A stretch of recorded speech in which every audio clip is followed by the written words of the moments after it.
Les trois quarts d'entre vous qui regardez cette vidéo ne buvez pas assez d'eau. Et ça, non seulement ça a des conséquences fâcheuses sur le long terme pour la santé, mais encore plus quand on est sportif. Et a priori, si vous regardez cette vidéo, c'est que vous êtes sportif. Donc aujourd'hui, on va parler d'hydratation, donc c'est une des choses les plus simples, mais du coup les plus sous-estimées du monde sportif, comme le sommeil. Oh là là, une vidéo sur le sommeil, qu'est-ce que ça peut nous apporter? Pourtant, c'est justement la base, parce que, comme vous le savez, nos muscles sont composés à 70% d'eau, notre corps aussi. L'Autorité européenne de sécurité des aliments, donc l'EFSA, recommande des apports hydriques d'environ 2 litres pour les femmes par jour et 2,5 litres pour les hommes, avec environ 20 à 30% de cet apport hydrique qui proviendrait des aliments et le reste des liquides. Ça correspondrait à environ 1,5 litre d'eau pour les femmes et 1,8 pour les hommes. Moi, je vois ça.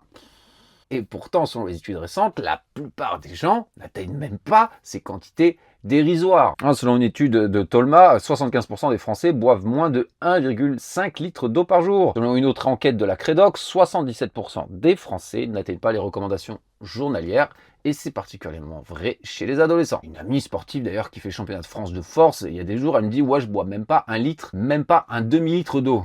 Si tu regardes cette vidéo, regarde-la et re-regarde-la que ça rentre dans ta tête. Évidemment, quand on est composé de 3 quarts d'eau, ne pas en boire assez a des conséquences. Des fonctions cognitives altérées, peut avoir des pertes de concentration, des changements d'humeur, être de mauvaise humeur ou des troubles de la mémoire. On peut également souffrir d'hypertension ou avoir des problèmes rénaux et urinaires. Les amis sportifs, surtout s'il faut consommer plein de protéines ou de la créatine, vous devez boire. Vos reins sont déjà soumis à suffisamment de stress. Donc si vous n'envoyez pas de l'eau pour les aider à filtrer, ça va être compliqué. Ça s'accompagne également d'un vieillissement prématuré du corps, de la peau. Vous voulez rester jeune et frais plus longtemps?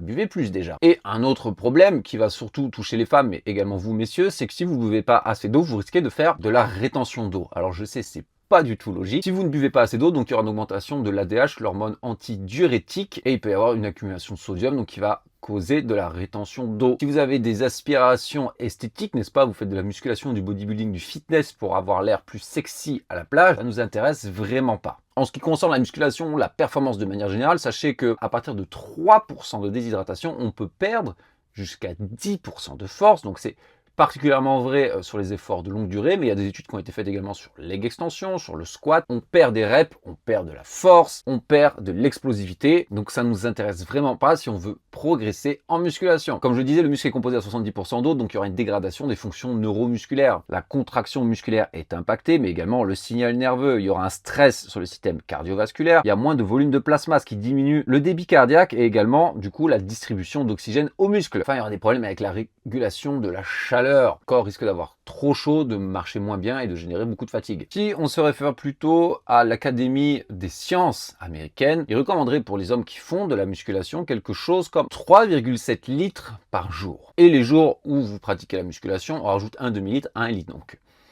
Pour un homme moyen d'environ 80 kg, boire entre 4 et 5 litres par jour. Si vous êtes plus lourd, voilà, 5 voire 6 litres. Parfois, il m'arrive de boire 6 litres par jour. Je bois beaucoup. C'est à corréler à votre niveau d'activité, votre poids. Je fais 15 000 pas par jour, voire plus, et également de la musculation. Donc oui, forcément, mes besoins en eau sont plus importants que quelqu'un qui fait juste de la musculation et peut-être 2000 pas par jour. Donc, est-ce que du jour au lendemain, vous allez passer à 5 litres d'eau par jour comme moi?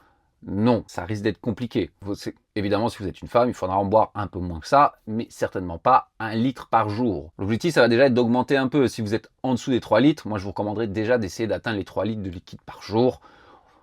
Franchement, au moins 3 litres par jour pour les hommes et au moins 2 litres par jour pour les femmes. Idéalement, vous ne comptez pas ce que vous buvez durant votre séance de sport. Donc 3 litres de liquide, pas que de l'eau, les autres liquides vont également vous hydrater pour les hommes et 2 litres pour les femmes. Autre question annexe, j'ai parlé des boissons liquides, pas forcément de l'eau. Évidemment, l'eau, c'est excellent, mais les autres boissons vont compter. En ce moment, il y a la grande mode, par exemple, du lait cru. Il y a beaucoup de personnes qui vont vous dire que l'eau n'hydrate pas. Il n'y a que le lait qui hydrate ou le jus d'orange, je sais pas quelle autre connerie qu'on peut trouver de nos jours. Alors évidemment, l'eau hydrate. Hydro, c'est l'eau en grec, bande de débiles. C'est simplement qu'il y a certaines boissons qui vont...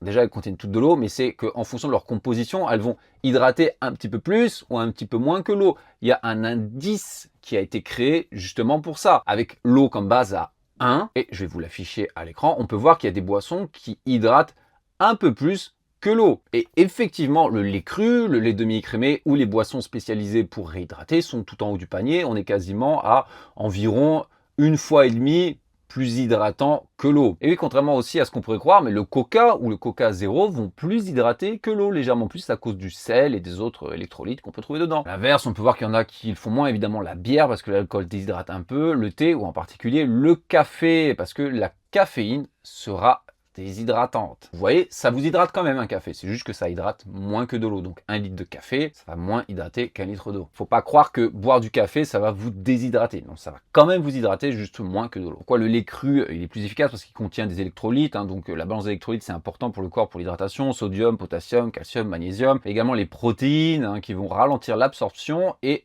améliorer la rétention du fluide. Les calories, d'ailleurs, de manière générale, vont aider à ça. Donc voilà, j'espère que cette vidéo vous aura fait un peu prendre conscience des choses, surtout si vous faites partie de ces personnes qui buvaient rien du tout. S'il vous plaît, buvez un peu plus, forcez-vous un peu, je vous garantis que ça va payer sur le long terme. Si vous avez d'autres questions sur l'hydratation, n'hésitez pas à me les poser en commentaire. Et si vous avez des demandes de coaching, de programmes personnalisés, d'analyse morphologique, allperformance.fr ou contactez-moi directement sur les réseaux. Et en attendant, je vous dis à la prochaine et allez boire un coup.